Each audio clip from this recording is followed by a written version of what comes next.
KL14 second hand വണ്ടികളുടെ വ്ളോഗിലേക്ക് സ്വാഗതം. ഇന്ന് നിങ്ങളെ പരിചയപ്പെടുത്തുന്നത് നല്ലൊരു ഗുഡ് കണ്ടീഷനുള്ള ടൊയോട്ടയുടെ ഇത്തിയോസ് ലിവ ഫുൾ ഓപ്ഷൻ വണ്ടിയാണ് വിൽപ്പനയ്ക്ക് വെച്ചിട്ടുള്ളത്. ഡീറ്റെയിൽസിലേക്ക് പോകും മുമ്പ് ചാനലൊന്ന് സബ്സ്ക്രൈബ് ചെയ്ത് സപ്പോർട്ട് ചെയ്യുക. നിങ്ങളിപ്പോൾ കാണുന്ന ഈ വണ്ടി 2018 മോഡൽ ഇത്തിയോസ് ലിവ. ഓപ്ഷൻ വരുന്നത് VXD ഫുൾ ഓപ്ഷൻ ഡീസൽ എഞ്ചിനാണ്.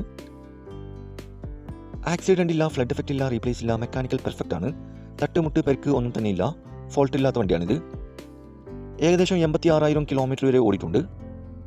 സിംഗിൾ ഓണറായിട്ടുള്ള ഈ വണ്ടി മലപ്പുറം ജില്ലയിലെ പെരിന്തൽമണ്ണയിലാണുള്ളത്. കൂടാതെ AC, power steering, 4 door power window, touch screen, quality seat cover, second key service book, alloy wheels ഉൾപ്പെടുന്നുണ്ട്. ഈ വണ്ടിക്ക് ചോദിക്കുന്ന വില 795 ആണ്. ഡിസ്കൗണ്ട് കാര്യങ്ങളൊക്കെ ചെയ്തു തരും. ഫിക്സ് റേറ്റ് അല്ല, വില നെഗോഷ്യബിൾ ആണ്. നിലവിൽ നല്ല റണ്ണിങ് കണ്ടീഷനുള്ള ഈ വണ്ടി ആവശ്യക്കാരുണ്ടെങ്കിൽ കോൺടാക്ട് നമ്പർ ബന്ധപ്പെടുക. ഈ വണ്ടിയുടെ ഫുൾ ഡീറ്റെയിൽസ് കാര്യങ്ങളൊക്കെ അറിയാൻ പറ്റും. ഇനിയും നല്ല അടിപൊളി വണ്ടികളുടെ വീഡിയോയുമായി നിങ്ങളുടെ മുമ്പിൽ എത്തുന്നതുവരെ ഗുഡ് ബൈ.